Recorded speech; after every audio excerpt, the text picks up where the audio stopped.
Assalamualaikum warahmatullahi wabarakatuh. Waalaikumsalam warahmatullahi wabarakatuh. Yahi kurang semangat.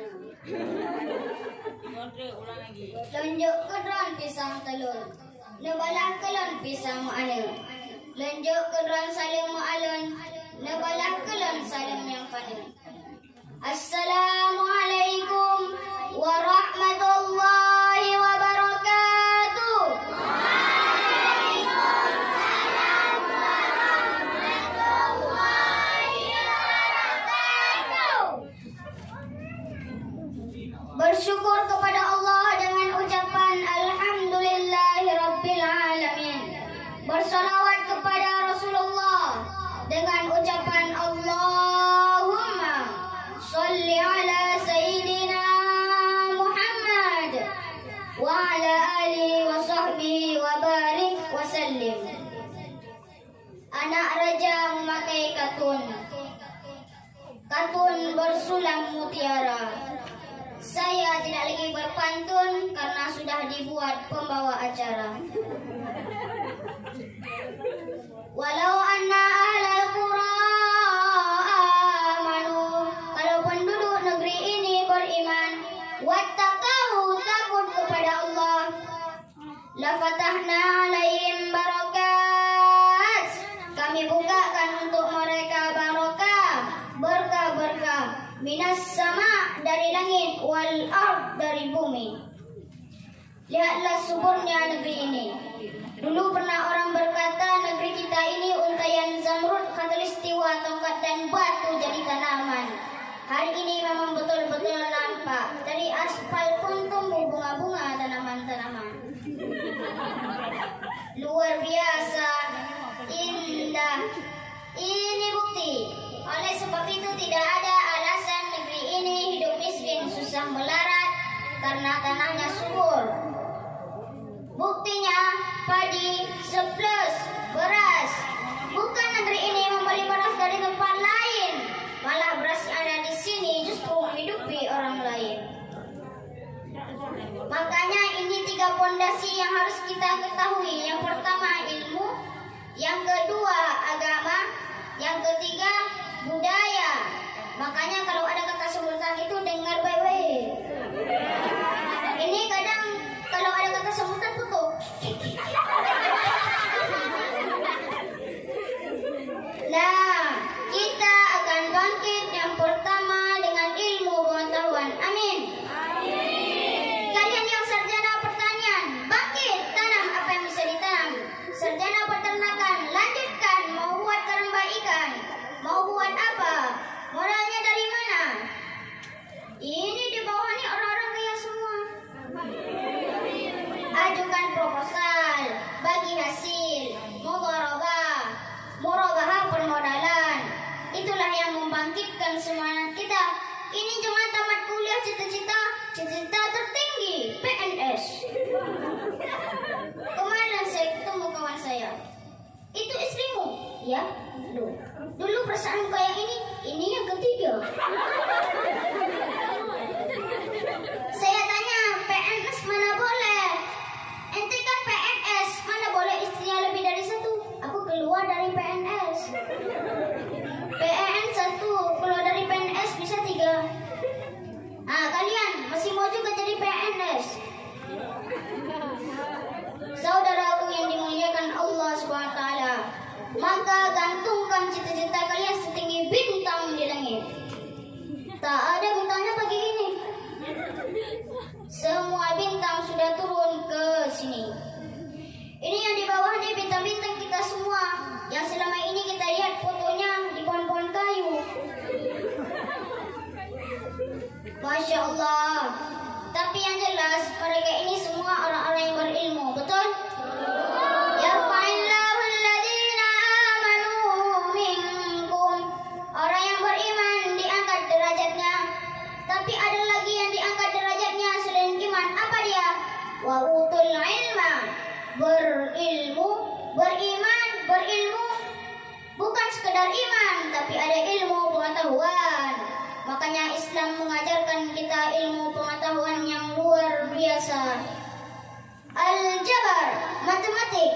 Siapa dia? Al-Khawarizmi. Optik tentang kaca, tentang kamera, tentang kemajuan teknologi. Siapa dia? Ibnu Aisam. Filsafat Aristoteles, Demokritos, Thales. Siapa dia? Dapat diterjemahkan, diinterpretasikan oleh Averroes. Patungnya masih ada, tegak berdiri di Andalusia. Averroes. Orang Barat menyebutnya Averroes, orang Arab menyebutnya Ibn Rus. Averroes, Ibn Rus. Saudaraku yang dimuliakan Allah Subhanahu wa taala, maka insya Allah akan bangkit. Tapi ternyata di sini bukan cuma slogan. Mari kita tingkatkan 3, berilmu, beragama, berbudaya. Ternyata yang ngomong cuma tamat SMA. Bukan saya melecehkan orang-orang tamat SMA, tapi dapat dilihat dari kualitasnya. Bupati, profesor, itu kan luar biasa. Profesor, bupati. Saya untuk nanya-nanya itu segan. Makanya tadi waktu saya dengar bupatinya profesor, kok bisa bapak jadi profesor? Kan gak pernah saya tanya, Pak, bapak bagaimana jadi profesor bupati? Nampak betul baru kita ya. Bilanglah bahwa kita. Masa saya nanya?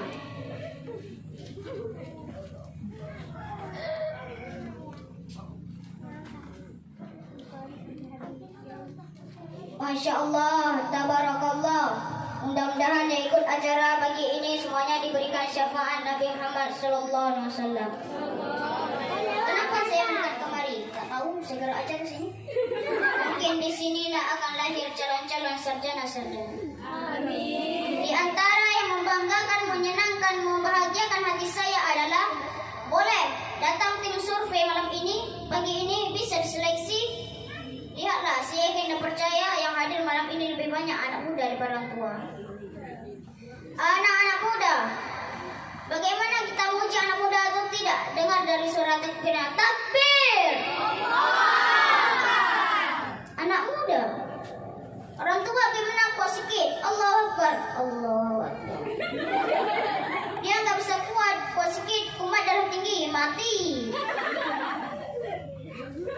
Dulu kalau pengajian itu kan yang hadir orang-orang tua, semuanya tengah rantai. Pengajian kita malam ini adalah tentang sakratul maut. Hari ini kita bicara tentang pengentasan kemiskinan, bukan dengan perbuatan macam-macam. Yang punya bakat pertanian, tanam tanaman. Yang punya bakat peternakan, buatlah karamba kolam ikan. Yang punya bakat bisnis, berguru kepada para entrepreneur bisnismen kita. Maka insya Allah lahirlah anak-anak muda seperti Nabi Muhammad sallallahu alaihi wasallam. Gak nyambung ngomong Pak Ustaz. Masa model orang kaya Nabi Muhammad? Nabi Muhammad itu kan miskin. Pakai baju compang-camping, bajunya koyak, perutnya diikat dengan batu. Itu Muhammad mana? Bukan Muhammad yang saya kenal. Muhammad sallallahu alaihi wasallam adalah entrepreneur sejati, bisnismen yang kaya raya. Betul? Siapa yang bilang? Betul-betul aja. Li'ilafi Quraisy, perjalanan orang Quraisy, ilafihim rihlatash syita was-shaif, perjalanan musim syita, musim dingin, was-shaif, musim panas. Syita dingin, shaif panas. Syita dingin, shaif panas. Jangan nanti keluar dari sini saya tanya, apa musim dingin? Shaif apa syita ya? Mudah cara ingatnya, syita dingin. Keluar air liur dingin. Syita dingin. Shaif panas. Maka di tengah kampung halaman Sayyidina wa Maulana Muhammad sallallahu alaihi wasallam. Musim dingin syita, mereka turun ke Yaman. Musim panas shaif, mereka naik ke atas. Maka perjalanan bisnis mereka kita hitung: Yaman, Saudi Arabia, Yordania, Suriah, Lebanon, Palestina, Irak. Bisnis Nabi 7 negara. Jadi jangan kelebangkan Nabi Muhammad itu jual duku antar kecamatan. Nabi Muhammad SAW kalau hidup sekarang bisnismen ekspor impor.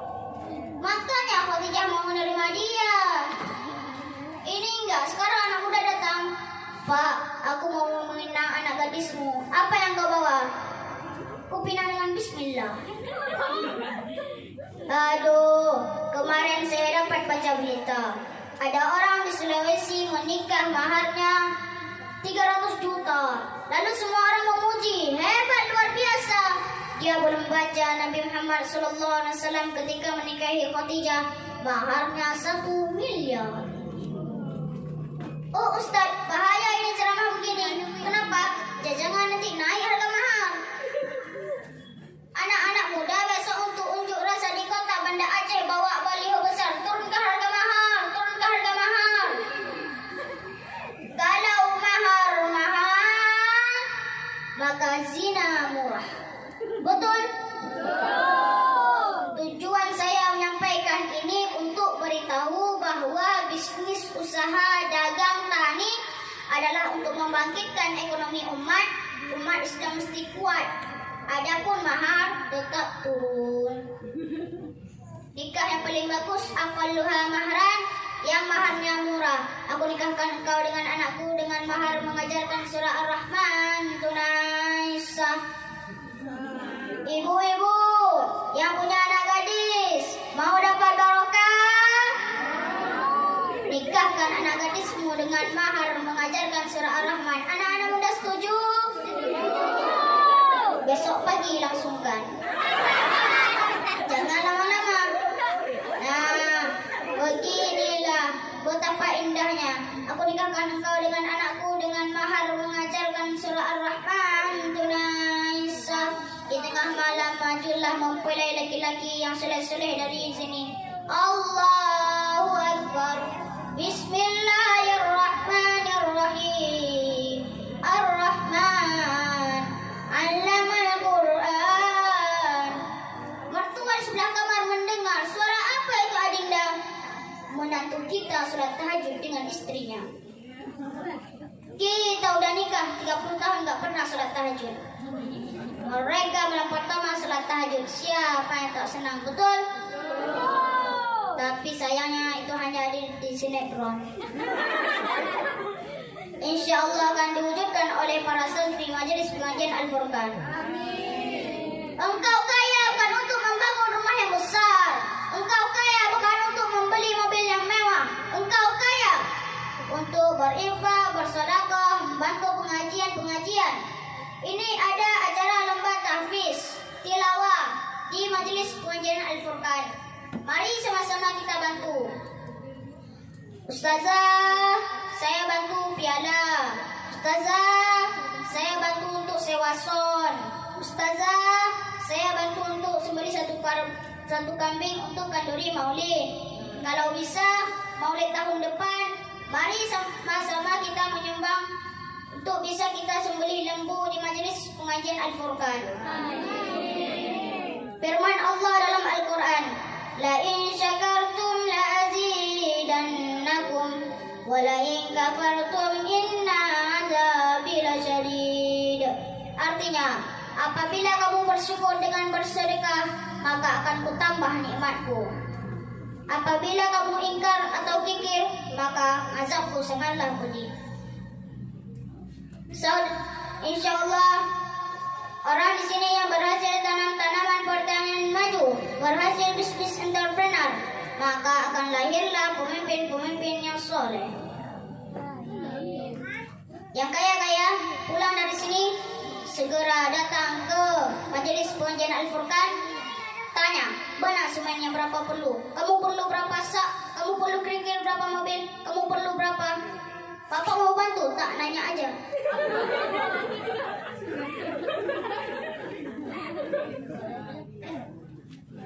Insyaallah orang yang di sini berhasil tanam tanaman pertanian maju, berhasil bisnis entrepreneur, maka akan lahirlah pemimpin-pemimpin yang soleh.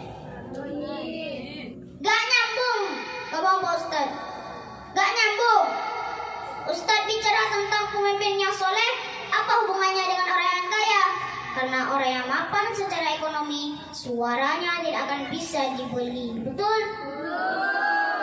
Kalau ada caleg-caleg, calon-calon yang bagi-bagi uang di sini tidak mempan, karena orang di sini mapan secara ekonomi. Nih 100.000, tolong pilih saya ya. Tak mempan. juta? Bisa jadi. Assalamualaikum Ustaz. Waalaikumsalam. Kami dari Majelis Pengajian Al-Furqan. Oke. Ini Ustaz ada yang bagi-bagi uang 100.000. Haram. Jangan kau kasih anak istrimu makan haram. 100.000 yang kau ambil kau belikan beras. Beras masuk ke dalam rice cooker. Sejam dibuka. Yang enggak masak enggak kau selek. Pencetlah. Setelah pencet tutup sejam dibuka. Nasi. Lalu kau suap dengan sayur jagung. Ikan panggang yang enak luar biasa. Allahumma barik lana fi ma razaqtana wa qina azabannar. Amin. Sepiring nasi berubah menjadi darah. Darah haram setetes masuk ke jantung. Dari jantung menyempurnai ke otak. Darah haram dari jantung ke otak. Otak anakmu hitam gara-gara uang haram. Makanya kalau ada yang 1 juta jangan kau terima. Ambil uangnya, jangan coblos orangnya. Setuju?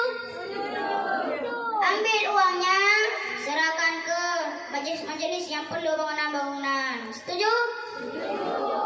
Gak sama kok setuju dengan yang pertama tadi.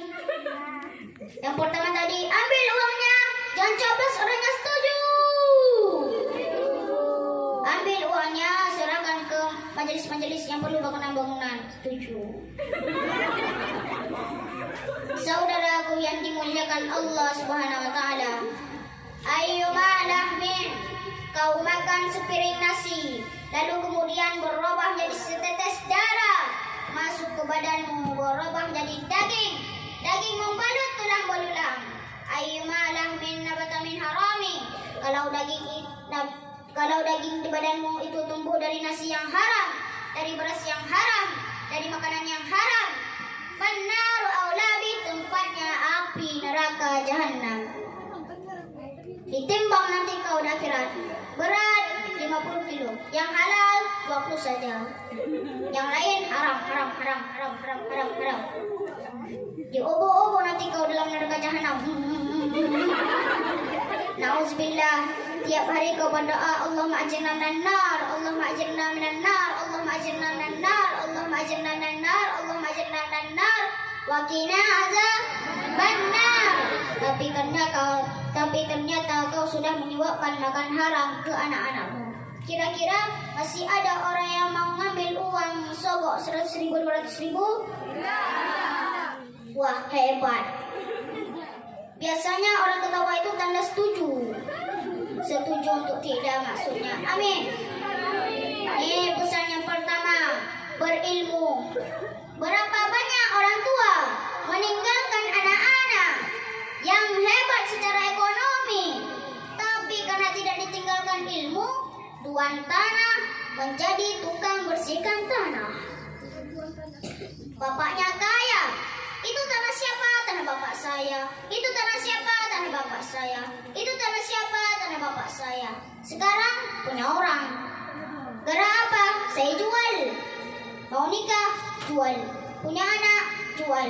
Mau nikah lagi? Jual. Saya ini udah 3 kali nggak mau nikahnya. Istrinya meninggal. Ibu kok mau marah-marah? Kalian yang anak-anak, ayah kalian sudah tua, ibu kalian meninggal. Kalian berbakti kepada orang tua dengan apa? Ini ada 3 orang anak. Apa kata dia? Papa, setelah mama meninggal, papa jangan pusing. Papa bisa datang ke Surabaya. Papa bisa terbang ke Singapura. Papa bisa terbang ke Mekah. Silakan papa mau terbang kemana? Kata si papa, kalian terbang ke saja yang kalian pikirkan. Kemana aku enggak tak kalian pikirkan. Saudaraku yang dimuliakan Allah Subhanahu wa taala, berilmu. Anak-anak yang ditinggalkan dalam keadaan berilmu. Al-ilmu yahrusuka. Ilmu itu menjagamu. Wal malu anta tahrusuhu. Sedangkan kalau kau tinggalkan harta, engkau yang menjaganya. Tinggalkanlah kepada anak-anak kita ilmu. Kalau anak kita berilmu, dia bisa jadi bupati, betul. Anak kita berilmu, dia bisa jadi menteri, betul. Anak kita berilmu, dia bisa jadi bisnismen, betul. Saudaraku yang dimuliakan Allah Subhanahu wa taala, kebersamaan kita di sini karena ilmu. Karena ilmu kita bersama. Kalau tidak karena ilmu tak mungkin. Bersama karena harta-harta akan binasa. Bersama keluarga hari ini mungkin tak jadi keluarga. Tapi bersama karena ilmu, bil khusus ilmu yang datang dari la ilaha illallah Muhammadur Rasulullah. Sudah kita bahas satu tentang ilmu. Sekarang pindah yang kedua. Pertama ilmu, yang kedua agama. Sehebat apa agama bagi kita semua? Kalau mau tahu kehebatan, kekuatan agama, lihat masjid-masjidnya. Al-hubbu yu'min wa yusim. Cinta membuat orang buta, cinta membuat orang tuli. Orang kalau sudah cinta, dia bisa buta, bisa tuli. Ini jamaah terlalu cinta. Saking cintanya buta, dia tidak tahu ustaz itu kurus. Ditarik tangannya bisa copot. Dua, masyarakat yang tidak hanya berilmu tapi beragama. Dan agamanya apa? Islam. Islam diambil dari kata salam. Salam artinya peace, damai. Allah yang kita sembah. Allahumma antas salam. Allah kedamaian. Nama agama kita Islam. Orang yang menebarkan kedamaian disebut dengan Muslim. Kita ini orang yang menebarkan kedamaian.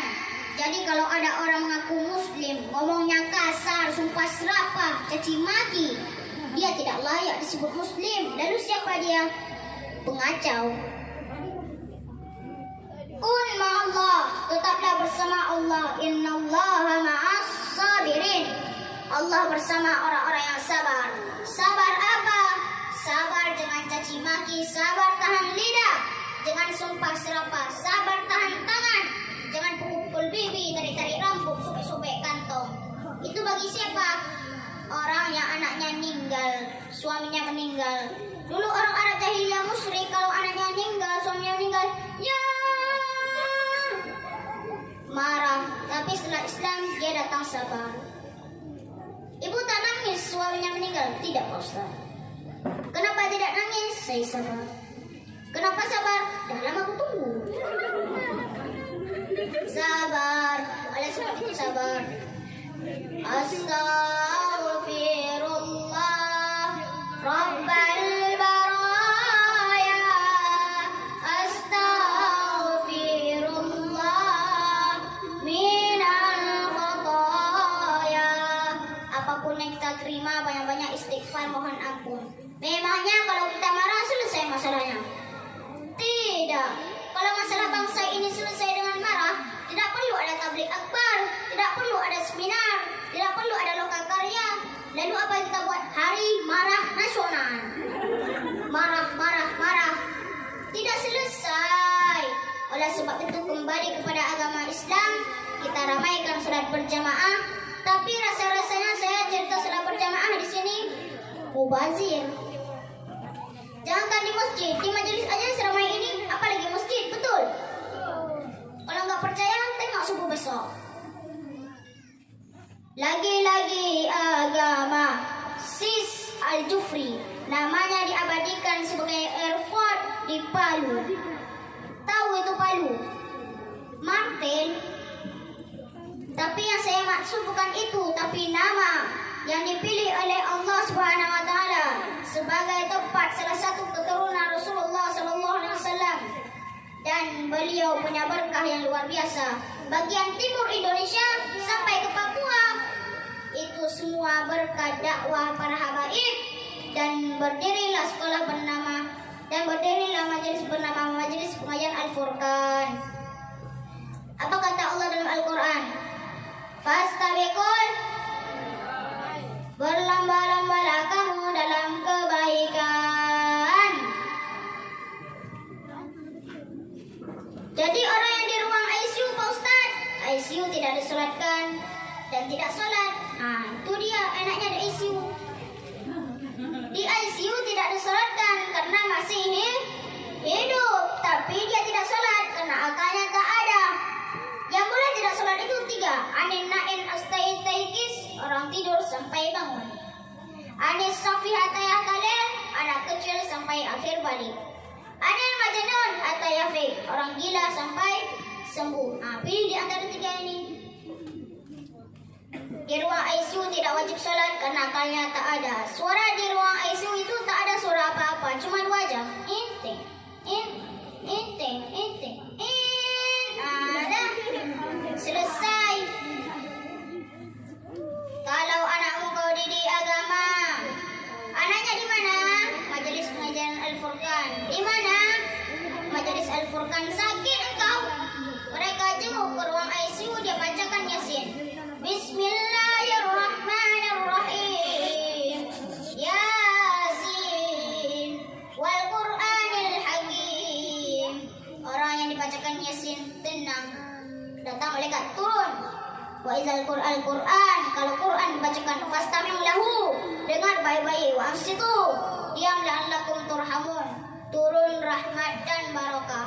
Apa mau dikata anak tidak dididik agama? Begitu orang tua terbujur kaku, anak cuma menggoyangkan tempat tidur. Papa, mama, surat tanah mana?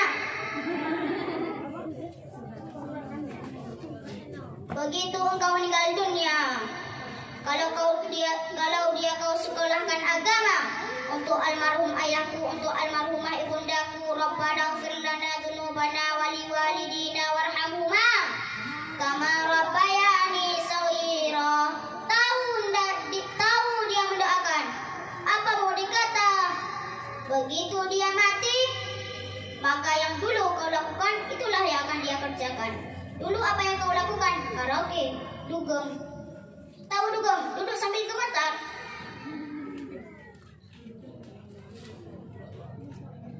Kalau anakmu kau didik agama,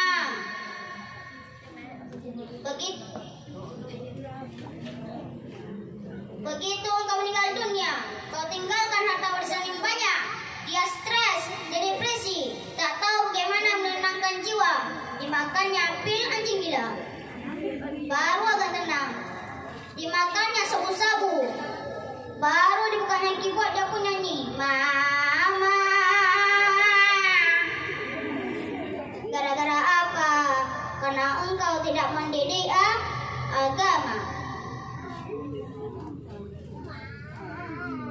Anak nguling-nguling ya.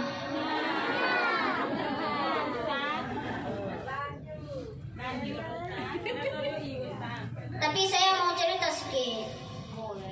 Ustaz, anak saya sekolah di SMP, terus pulang jam 12 cabut merokok, pakai sabu-sabu, pakai narkoba, mampus. Kasar sekali Ustaz ngomongnya. Nanti ketika anakmu kena geng motor, anakmu pakai sabu-sabu, anakmu pakai narkoba, anakmu kena zina, anakmu kena LGBT, yang kau salahkan Ustaz. Ustaz, anak saya nggak pulang-pulang pakai motor. Yang belikan motor siapa? Saya. Yang belikan dia jalan-jalan nggak tahu kerawan siapa? Saya. Sekarang dia jahat, yang salah siapa? Ustaz. Enak aja nyalakan saya. Ustaz, apakah sah salat orang yang masih melakukan perbuatan syirik? La in asyrafta la yahbadanna amaluka. Kalau engkau melakukan syirik, maka segala amalmu gugur. Macam pohon kayu kering, dihembus angin, maka rontok daunnya. Solatmu melayang, puasamu terbang, infak sedekahmu hilang gara-gara syirik. Maka jangan rusak tauhid la ilaha illallah. Tidak ada yang disembah kecuali Allah. Kadang kita ini gak mau syirik, cuma tergoda karena sakit hati. Adinda, nikah sama abang ya. Apa kucing kurang? Kau mau nikah sama aku? Cing! Marah itulah yang membuat orang jadi syirik, minta pada setan, minta pada dukun. Diambil air ludah anak gadis itu, dibawa ke dukun. Cinta ditolak dukun bertindak. Hai Pak Dukun, kan ada lagunya, hai Bapak Dukun, tolong Pak, anak gadis ini sudah menghina aku nggak pada tapi sakitnya. dia? Tidak, Pak Ustaz. Tidak. Najis nikah sama dia. Lalu tolong buat dia nggak nikah sampai mati. Lalu ambil paku, dipakunya ke pohon duku. Selama duku ini tidak mati maka dia tidak nikah-nikah. Aduh, kan kasihan. Datang saya mencabut paku itu. Akhirnya perempuan itu pun nikah. Tidak ada, ngarang aja.